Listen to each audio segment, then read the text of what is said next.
There's so little to say because any label I use for this will be inaccurate, can be misleading. How do you label that which is so close that it can't be discerned as such? How do you label that which is undivided, is never apart, is never somewhere else? How do you label that which has no specific quality, no specific location? How do you label that which is infinitely adaptable, infinitely fluid? How do you label that which is not subject to space and not subject to time, but is also not somewhere else? How do you talk about a process that doesn't occur in time? How do you talk about an event that only happens now?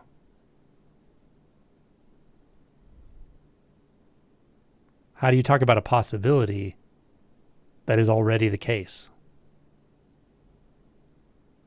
So language here is inherently incompetent.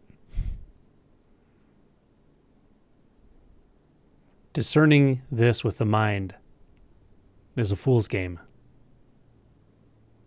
It just can't happen. The mind moves, it makes noise. It imagines, it collects data, information, processes information, compares information. But that's never what's being pointed to. What's being pointed to is not contingent upon thought at all. What's being pointed to includes thought, includes consciousness, but the experience of thought and consciousness are such a small part of it, essentially insignificant. But more importantly, to identify with thought, to identify with concepts and belief, is the filter. Even to say you can disidentify is not proper, because identification has two poles, the subject and the object. The object is what you're identifying with.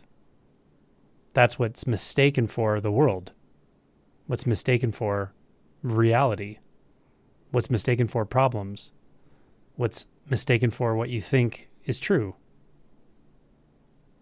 That's the object. The subject is overlooked constantly. This is why we point, or I do, point to this first awakening, which is essentially a result of self-inquiry, inquiring into the nature of knowingness before there's an object of knowingness, taking the backward step into that which is so primary it doesn't have to be proven, validated, understood, discovered, found. How does that happen? It's more proper to ask, how is it not happening? How does this illusion of identification seemingly hypnotize us such that the most obvious thing is not obvious? It actually requires a lot of effort. It requires a lot of mental activity to hide this from ourselves, or to posit a separate self from which anything can be hidden. It's really absurd. When this cracks, it's often rather hilarious. But it's not hilarious when we're feeling separate. It's not funny when we're feeling endless suffering, hopelessness, helplessness. But we're also bound into this illusion of time. It's very uncomfortable. When the illusion breaks, it's hilarious because there was never an illusion. There was never apartness. There never was a problem in the way we were thinking about it. There never was anything to seek. There never was a seeker. There never was seeking. These are clearly seen to be activities of thought, nothing more. So that can really hit us as funny, kind of like a cosmic joke, that we caused all our own suffering and then we instantly ended our own suffering when we saw clearly enough what was happening. So this is all just about looking very closely, seeing what's actually happening. We see what's happening by seeing what's not happening, noticing that what those thoughts seem to be pointing to doesn't actually exist. They're only right here. Thought is only right here. Life is only right here. There's nowhere to go from here. So when we hear about awakening, or we hear about a possibility of liberation, and we project it into the future, then that's more of the same.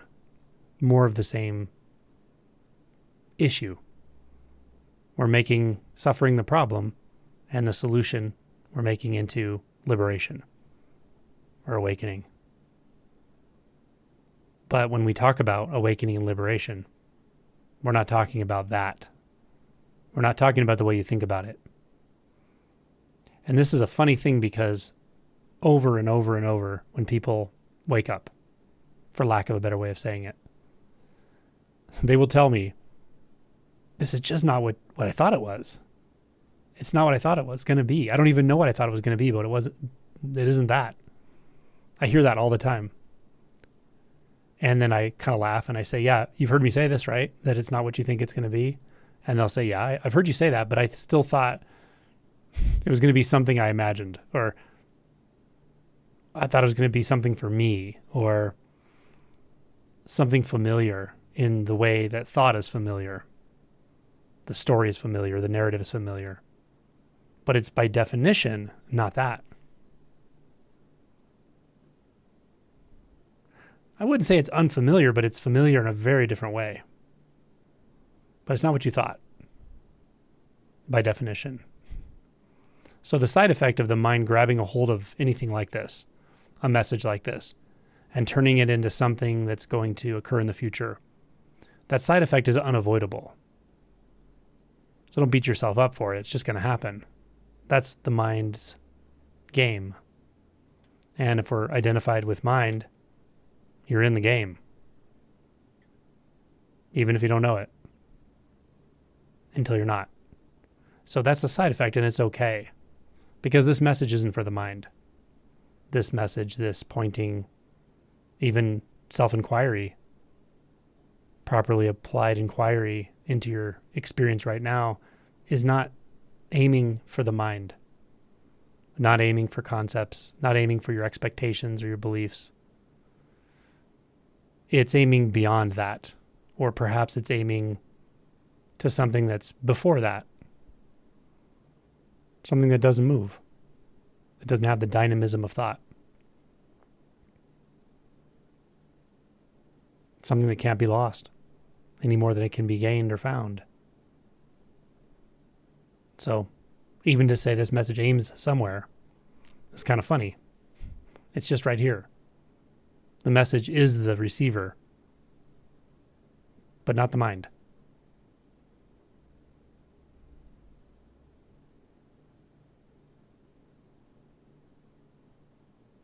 Can you see, can you perceive right now that which is not contingent upon thought? That which is not contingent upon doubt. Meaning a doubt can arise, and it doesn't threaten this, doesn't taint it, doesn't change it, doesn't obscure it. What is unobscured all the time? Even by doubt, even by the loud mouth of the ego, seeking, doubting, understanding, gaining, losing, frustration, success, failure. What is it that isn't affected by that at all? Not even a little bit, not even the tiniest bit. How could it be that there's something here, there's a truth here that is not contingent upon all those thoughts? How can that be? There's only one way it can be.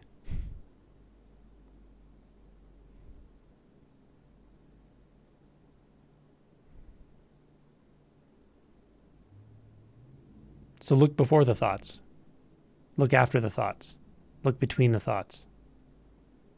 Look at what is not content. It doesn't have content, but it doesn't mean it's not important. It doesn't mean it's not valuable. It just means it's not pointing to something apparently not here. That's what thought does. It points to something that's apparently not here. That's the illusion. There's nothing that's not here. There's nowhere else. You're not going anywhere, and you don't need to.